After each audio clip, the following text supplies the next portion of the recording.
11-point matches. That was one round. So to play potentially 5 11-point matches with no clock, take 24 Well, I hours. understand the Cuba and cable games are about 70s in some club in New York, isn't it? No, no. Hi everyone, and welcome back to round 3 of the UK Open.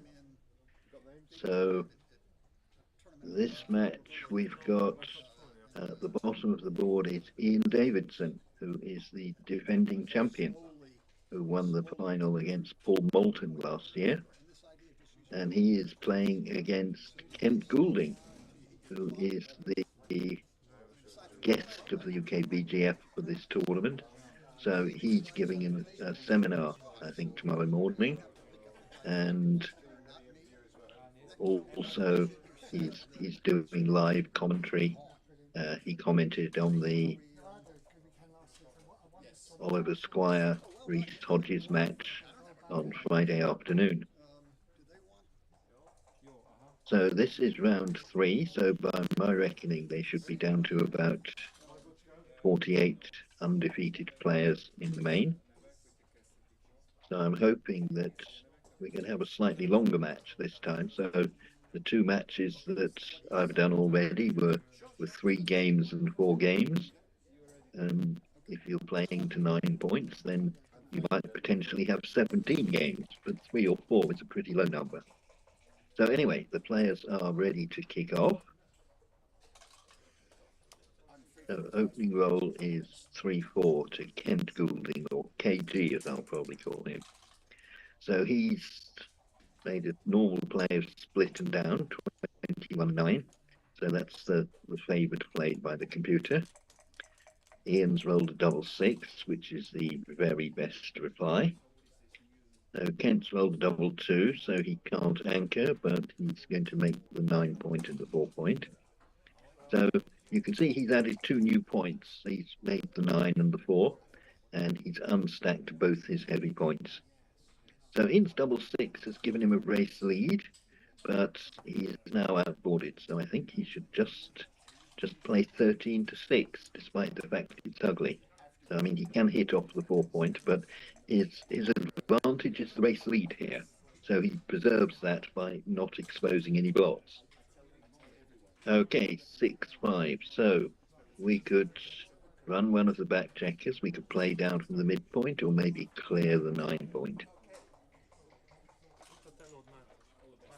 So he's making another point in board. He's playing the position that he has a strong board, and the strong board is helping to defend his split back checkers. So double 2 is a joker.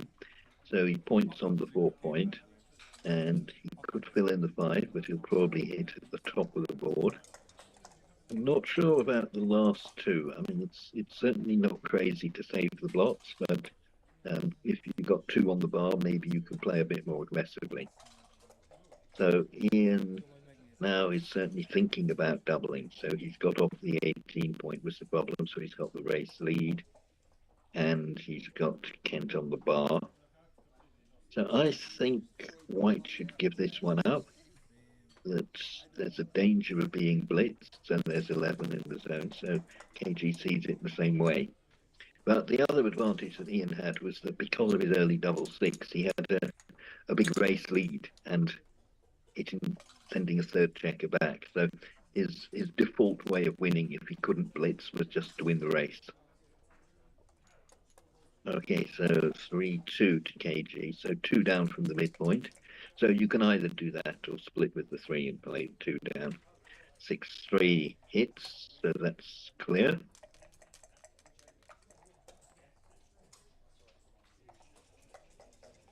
2-6 is a bad number, so he comes in with the 2 is forced, and he splits with the 6. So I'd have been tempted by 11-5, but certainly nothing terrible about his play.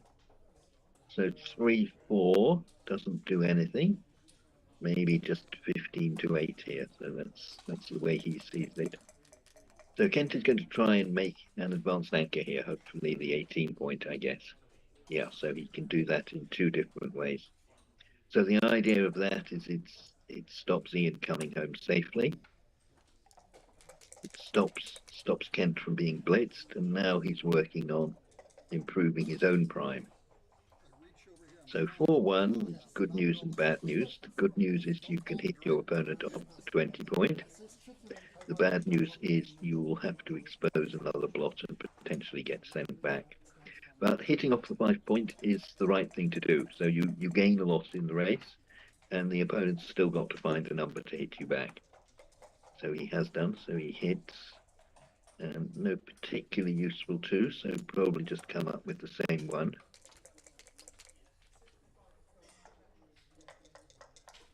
So 5-1 is a good shot. So now he can make the 20 point. So Kent has got an advanced anchor, and now Ian's got an advanced anchor. So what that means is the game will probably go on for quite a while. It's very difficult to get a winning advantage when your opponent's got this advanced anchor that stops him being primed and stops him being closed out. So I've never actually seen Kent play a live game before, so I'm looking forward to this. And you can see he's playing a more open game than most of the modern computer players do. So he's scattered a few blots around rather than just saving a blot with 20-18.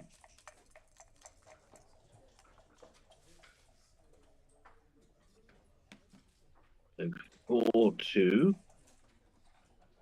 Not a great roll, so he can enter with either number and find the other number somewhere else, and there don't seem to be any good ones. So maybe 21 and 14 is what would appeal to me. Yes, we could enter on the 23 with the 2 and then hit the opponent. Okay, so he enters and slots. So quite a few blots. 6-3, we can cover the 5 point, but then we don't have a good 6. But covering the 5 point, I think, is something that we have to do. So 8-5, 8-2, the play I think is right here.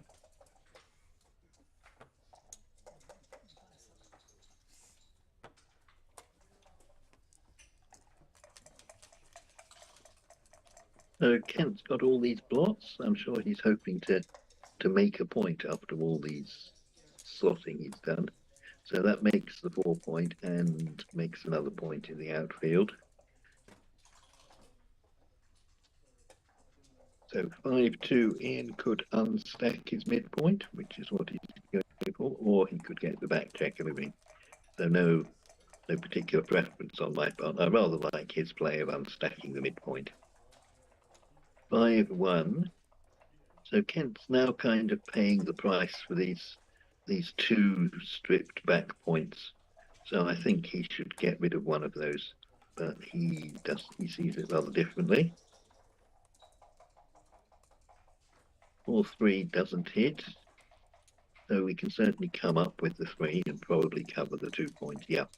So generally, when you put a blot deep in your home board, or the 1 or the 2 point, then it's generally right to cover that blot. So if you leave it there, you might well pay the price in the future that eventually it'll get hit. So cover it now, and then suddenly it becomes some sort of an asset that at least you've got a 3 point board. So the 5-6 is awkward. 5 comes down, so should he run out or kill a checker? So that neither of them looked particularly appealing. So 4-1. Has Kent found a way to create some play yet? There don't seem to be any reasonable plays. So that clears the midpoint. So now he's got something to move. He's got off this TMP problem he had. So 5-5 is a very good shot, I'm sure. Is there anything decisive we can do?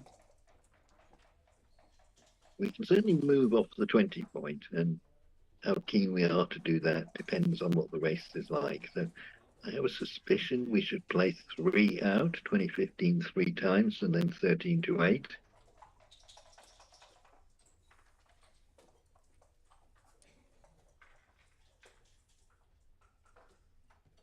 So the alternative would be to clear the midpoint and leave all the ones back on the 20.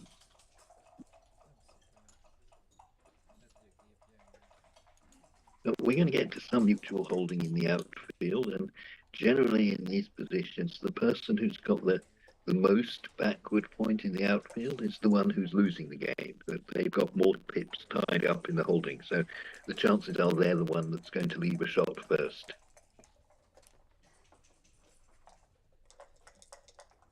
The 2-1, he can't play safely, so 13-11 halves the shots, and then he's going towards making the 5 point the next roll or two. 6-4.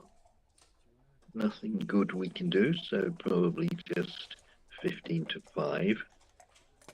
So both players are marking time for the moment, both trying to improve their game until they roll a double or they get a shot and can win the game that way.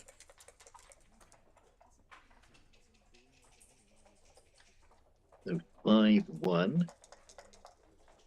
We can't consider leaving any shots. So we could play 8-3 and then probably 2-1. So I would like 2-1 because that checker on the 2 point is what they call a dilly builder, so it doesn't do anything good, and its only future is going to the 1 point.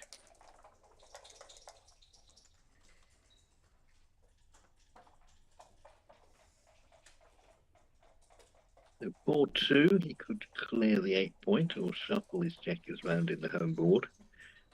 I think I would keep the 8 point here. I'd be very scared of having to break one of my outfield points with a 6 when Kent's board is already so strong. So this is the sort of play that the computer likes. Not this play. So the computer would like something like 5-1 and 6-4 or something. So Kent's still got 2 checkers on the 7 point he can use to move any difficult numbers, whereas Ian is potentially getting into trouble if he rolls a 6 next time.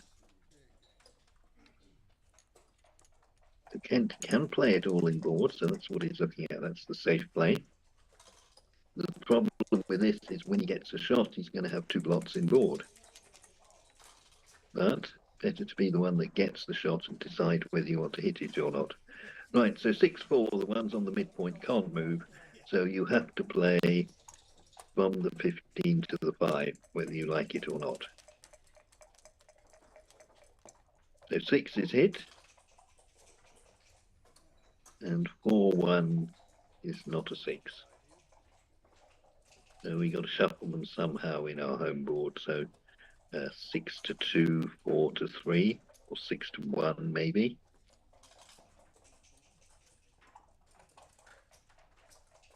The next turn, Ian will try and save his blot in the outfield. And if he can do that, Kent's got a problem because he's got 2 points being held by 1. And that leaves him in a position where he'll probably be the one to give the shot first next time. So 2-6, is there a 6 anywhere here? I can't see one. Oh yeah, 13-5, right, so if that's the only 6, you've got to play it. Right, so what's Kent got? 4s and 6s, so he needs to both hit and cover. So he's thinking of doubling or just thinking?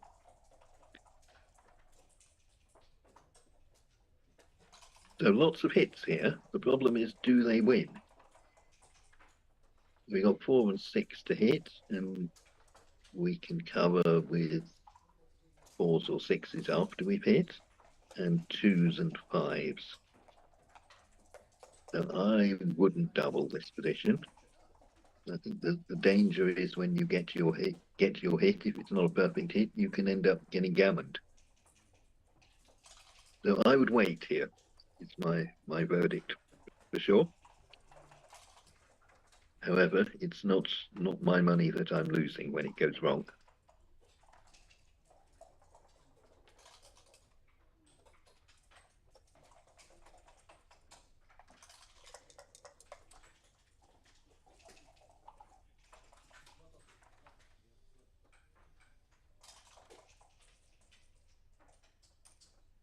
So perhaps we should just count what numbers are good here. So 4-2, 4-5, 4-6. So that's 6 numbers. And then 6-2, 6-5, 6-6. So maybe a third of the time we're really pleased we hit. Probably a third of the time we won't hit at all, and then we'll be unhappy. But a third of the time we're going to hit, and then the game's going to be wide open.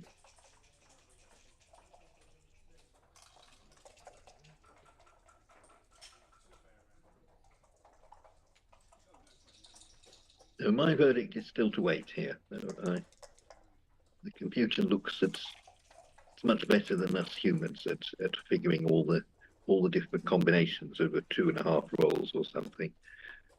So 4-5 is a hit and save both plots. So that is a brilliant shot. He's delighted with that. And Ian's band, so 2 6s and 8s to hit a second one. 6 is a hitter. Then Black's only threat is to roll double 6. And I would probably get off that by 12 to 8. But if he hits you, then I guess you can hit him back on the 3-point.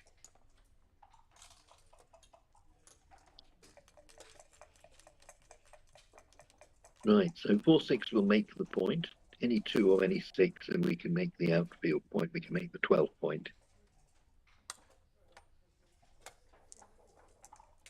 So that avoids us losing and gives us double 3 and double 6 to close the 6-point.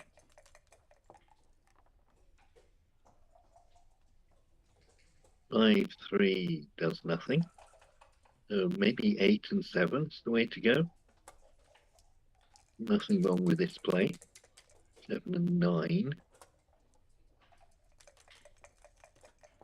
What Kent's doing is he's trying to maximise builders to make the 6-point naturally, but he's also putting himself in a position to be able to pick and pass if Black enters a single checker.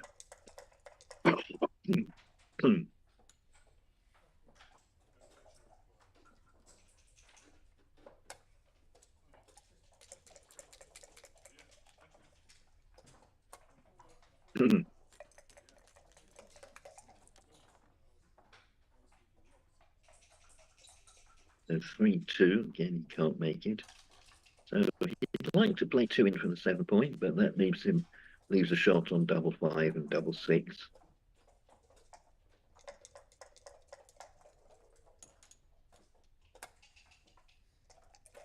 So he thinks that's worth it. So the positive bit with this is if you get away with it, and it is unlikely you'll leave a shot and get hit, that by having your spares stacked on high points, it means that you're going to be able to keep a 5-point board for much longer.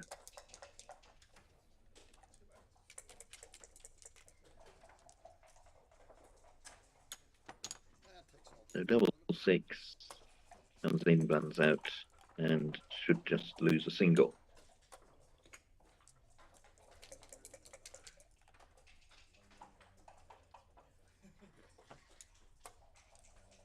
Yeah, so anything that makes 2 crossovers is good enough.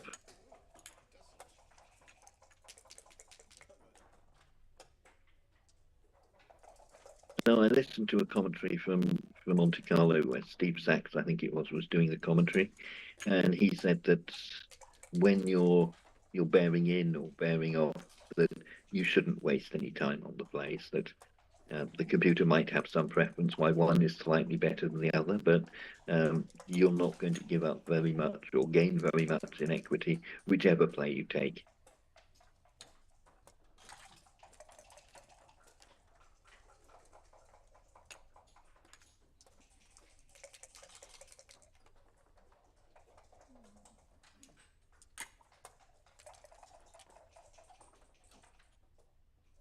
Right, so this game is virtually over.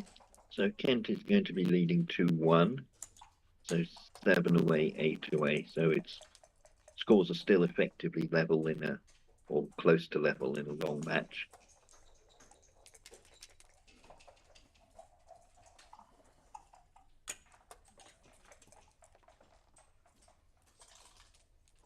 Yeah, so provided he didn't roll 2-1, he was guaranteed to win.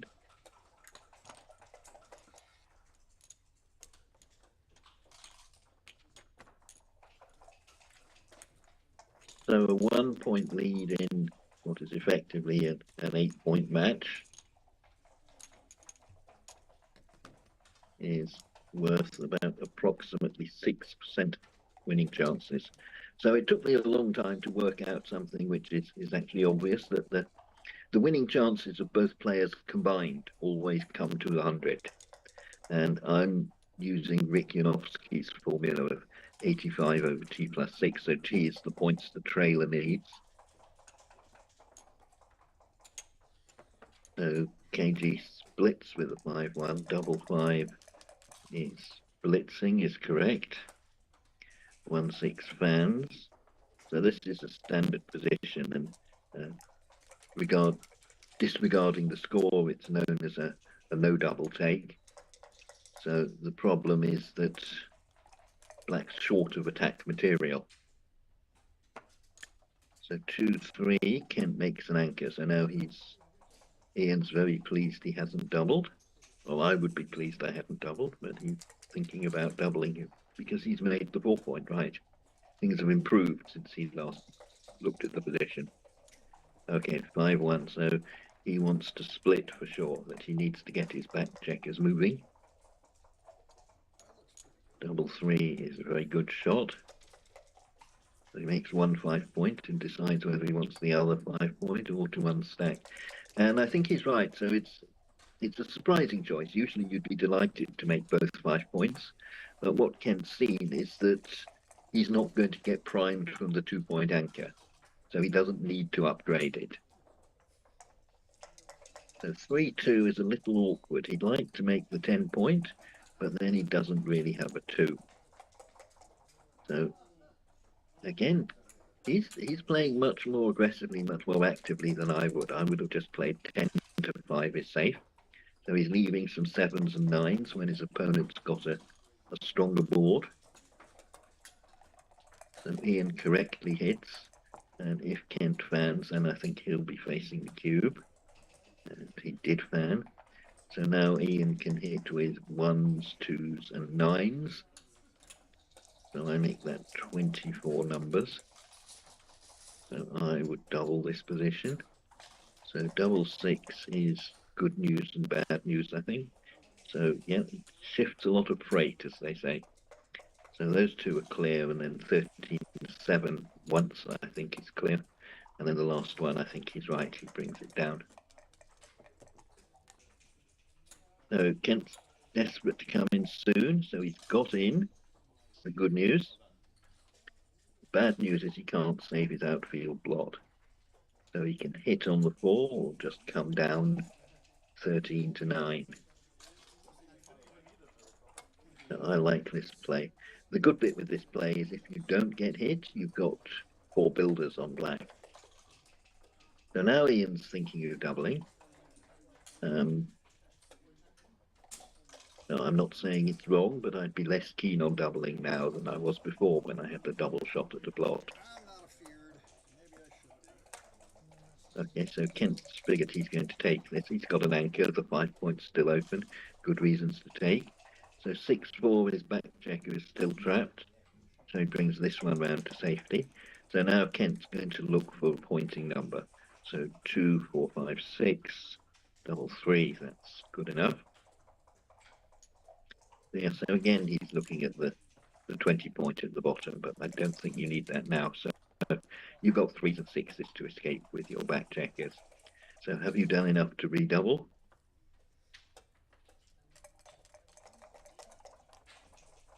So he thinks not. He thinks he needs too many 3s and 6s. So now he's got a guy in the outfield. He's got plenty of time to get those out. 3, 4 fans.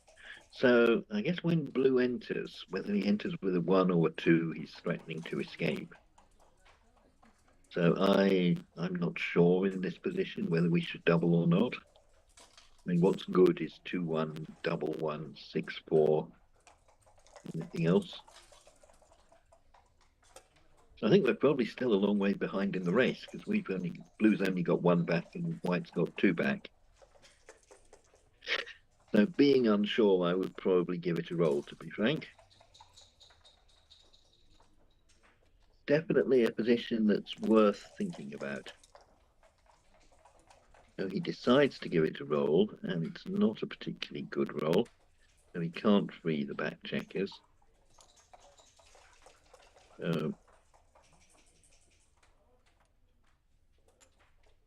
not quite sure why he wanted to save the block. Right, so now he's got added double 2 to his prime making rolls. So 1-6, not clear whether you come out, might well be right. Yes, if he makes the bar, it's good for him anyway. But why do you allow him to slot the bar at minimum risk? Okay, so 4 shots here to hit. 2-1 is not one of them. So I think you have to come to the 23 to stop him using the 8 points to cover the 7.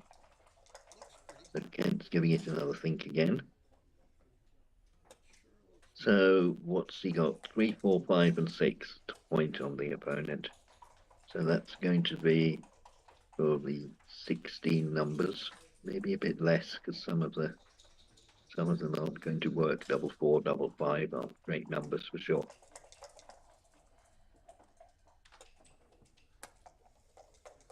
So now he thinks it's enough. So he's got 13 in the zone. So he's got enough to get a closeout and 1 spare. So can Blue take this with his 4 blocking points? Is that enough? So if he passes, he's 4-1 down. So I kind of think I should be taking this. So even if the worst happens and you get closed out, then White's still only going to have 20 numbers at most to free his back checkers. So it's not one you like taking, but as I say, I think you have to take this because of this extra chance of winning because of White's 2 trapped back checkers. So 5-2 is a bad roll, so he has to hit. And figure out which 2, so that gives him 1s and 4s to cover or hit back, which are numbers that can use to enter. 6, 4 fans. So 1, 4, 6 to cover, 3, 6 to move the back checkers. There's a 4 covers. And 2 more 2s.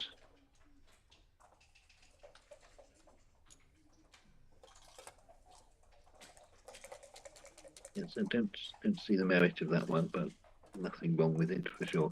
So Kent needs 3s and 6s to get the back checkers moving. 6, 4.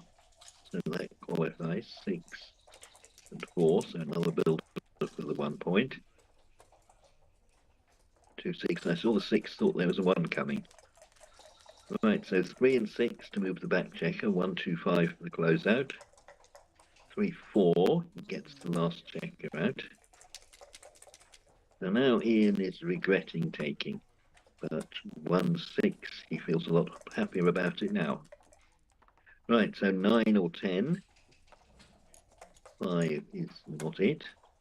So that closes the board. So 9s and 10s, 5 and 3, 8 shots. Just anything that gets past would be good, but we can't do that. So we've got this Mexican standoff at the moment where no one's prepared to come closer to anyone else. Yeah, so not sure that's wrong, but I wouldn't like a blotting board. So 8. So this is not a 9 or a 10, and he can't jump past. So you can clear the 6 point, is the safest play. Or you could come closer and attack the blot. So that involves giving him a direct shot.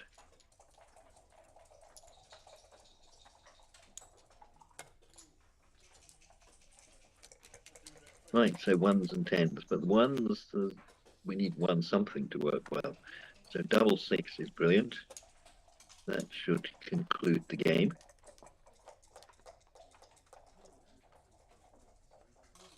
So 6, 1. Right, so 10, 18, 42, 62 for white and 54 for black. So white's in striking distance here, and black has potential gaps in his boards. So let me check this again. 35. 41-54. Maybe you add a bit for the ones on the 1 point, so that would be 58 against 62. But we're 2 crossovers behind.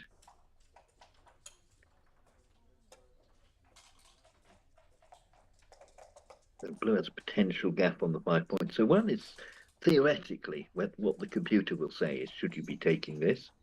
And I think the answer is, if you're Kent Goulding, you should probably give it up against Ian. Okay, 3-4-2 off. So the match will be decided by this game.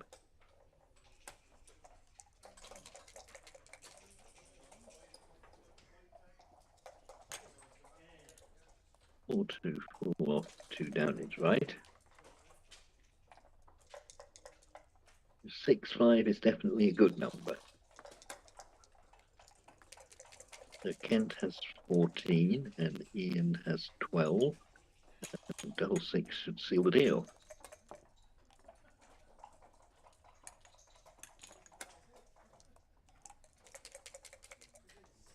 So 8 checkers v 12. And Ian's not planning on missing, seemingly.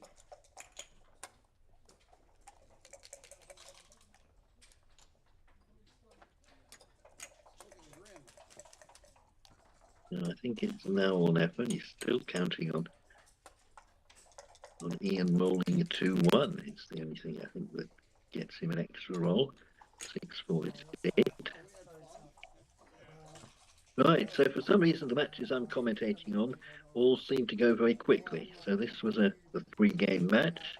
The first one was a 3-game match. The second one was a very long match of 4 games. So next match is scheduled for 5 p.m. So that's about an hour and a half's time. So I'll follow on from something I said at the end of the last match, is how do you build a prime in front of your opponent? So make a prime from the 2 to the 7 point in the shortest number of rolls. And the starting point for this is, it's a very difficult problem because you have to make 5 points. You've only got the 6 point as part of your prime. So you have to make 2, 3, 4, 5, and 7. And you've only got 8 checkers in the zone, so you need to bring another 4 down somewhere along the line to get 12 checkers. But the way you can solve this problem in 3 rolls is by starting with the triple slot. So that's how I remember the plays. So you start with 13 to 5 as 2 of your 4s, and then you play 8 to 4 and 6 to 2. Then you follow it up with a double 6. So you play 3 down from the midpoint and 8 to 2, and then double 3 completes your prime. So the reason why this is important is the rolls were double 4 is 16, double 6 is 24, so that's 40, and double 3 is 52. And if your opponent had moved one of his back checkers, then you can roll your prime forward with another double 3 and close him out. So that would take you 64 pips.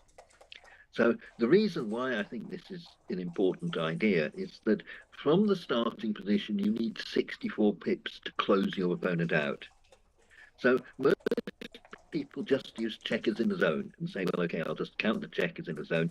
If there's 8 or less, I don't have enough to attack. And if there's 9 is borderline, but 10 or more, I'm happy to attack. But a detail is how many pips you've moved forward. So we saw in one of the games in this match that Ian started with a double 5. So he did a blitzing play, despite the fact he'd only got 8 in the zone. So no one seems to flag this up, that there's something wrong with this play, that we're blitzing with 8 in the zone, which is normally wrong. But the idea is it's a big roll. It's 20 pips. It's about a third of the 64 you need to close your opponent out. And the contrasting roll is, if your opponent starts with double 2, so he plays 6 to 4 twice and 13, 11 twice, so then he's got 10 in the zone. So now, according to the checkers in the zone, you should say, I shouldn't split with 10 in the zone. But in fact, you do want to split with 1s and 2s, because these checkers haven't gone very far forward. Of the 64 pips, he's only gone forward 8, so he needs another 56 pips to close you out. So his threat is to prime you, so you counter the priming by splitting. Right, so that's it for the moment. So now we will have to wait till 5 p.m. for the next match. So thank you very much, and hope you can join us at 5.